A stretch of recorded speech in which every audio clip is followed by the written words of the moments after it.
So after Roberto De Zerbi left at the end of the season, Brighton have found their new manager, 31-year-old Fabian Hurzeler, has joined them. He's coming from St Pauli in the German second division. Let's find out some more about him. Fabian Hurzeler will become the youngest manager in Premier League history. He plays a hybrid formation of a 5-2-3, it can go into a 4-4-2, it can go to a 4-3-3. He goes for a fluid style of football, which is what Brighton have been going for with the likes of Potter and De Zerbi in the past. So you're probably wondering, why is he a football manager at 31? Because most managers are former players, and most players don't retire until they're after 31. So he went through a couple of academies. He was in Bayern's academy most notably, and he ended up retiring at 22 years old. It was with Bayern's second team in the German 4th division, and he just couldn't quite cut it out. So he thought, why don't I get my coaching badges? He was a player manager in the German 5th division for a few years, and he did eventually join St Pauli as their assistant manager.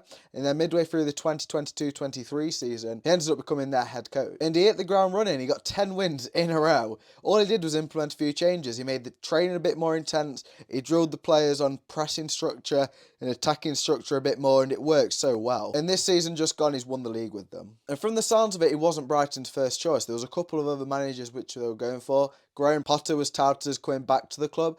They also wanted to keep De Zerbi, I'm pretty sure, but they also wanted to take a look at Kieran McKenna from Ipswich, who has subsequently signed a new 4-year deal with them. So it looks like they're probably going to stay up next season. So he's such a good manager. And Fabian Hurzeler was potentially their third or fourth choice, but he's their man that's going to be in the dugout this summer. So Brighton are known for recruiting really good players, alongside really good coaches, alongside other backroom staff like the recruitment team, but also good managers. In the past few years, you just have to look at the likes of Caicedo, Bissouma, Trossard, alongside all the coaching staff at Chelsea have took off them, like Graham Potter, like Steve Jewell in the recruitment team. And then they've had De Zerbi for a couple of seasons, who's played a really good style of football, and he's touted for some of the biggest jobs in Europe right now. It was a 4-2-3-1 structure, which they played really well. So the way that they'd play it out, they'd have the two centre-backs sitting, then they'd have a line in front of them with the two CDMs and the two full-backs, and then they'd have a line of four in front of those, which is the two wingers and the two cam and striker, and they'd play it in between the lines, they'd make the opposition come and press them, and then they'd play through the press so well. And if you just look at this screenshot, which I've taken here from their game the other week, you can see how he wants his side to play football.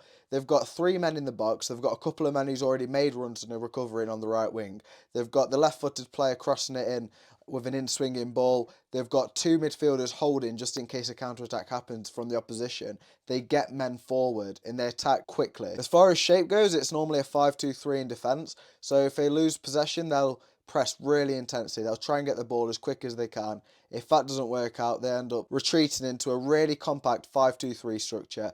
Each player, let's say it's the right winger, he'll probably have the left back to press should he get onto the ball, and then they press teams out wide and look to cut off angles so then the opposition can't create good chances. Louis Kircher actually posted a really good article on Total Football Analysis highlighting some of this, so thank you very much to yourself for giving me some of the information. He's also a manager who likes to go for marginal gains.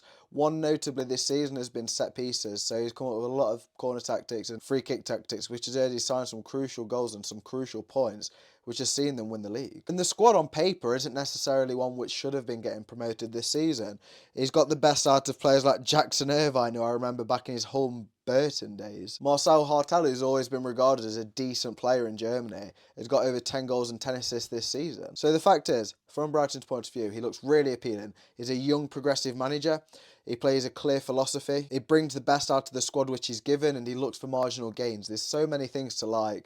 Alongside that, the transition from him to De Zerbi could be quite decent. Here's a squad which I've got, which we could see Brighton play on the first day of next season. I want to give a mention for today's sponsor. Football Atos sent me out this 1989 Dortmund top. It's in a medium, it fits quite nice and baggy. It's going to be perfect for the gym for me.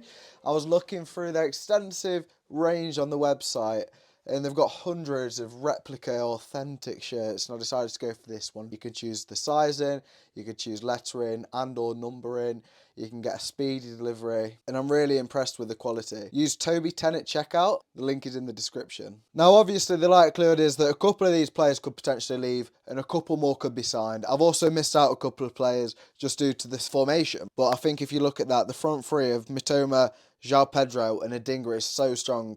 I know that Mitoma was out for a large part of last season and Adingra played a lot on the left, but I really think that that's probably their best strike force Welbeck's getting on now, he's like 33 years old. Evan Ferguson still hasn't quite got that bit of quality to be starting a 38-game season, I don't think. He's got potential, but can he be their main striker next season?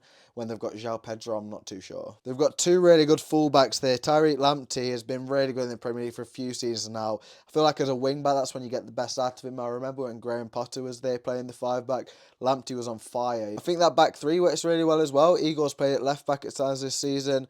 Van Hecker and Dunk have been a good partnership, but I think as a three they could play well. And as I said, this manager, he likes to get his players to roam, and they're not necessarily restricted to a certain position. So the fact is, he's got a player like Igor who can also play fullback. So if he needs to push forward a bit and rotate with the left back, then it'll be good. Tying into flexibility as well, Pascal Gross in midfield. I feel like he's played in every position for Brighton. He's definitely played at right back, centre mid, attacking mid, probably a false nine, probably out on the wing. He'll be perfect for this manager's system. Being German as well, they'll get on quite well, I'm sure. I'm not even mentioning players there like Veltman, Modder and Cisse, who have all played a decent part this season for Brighton.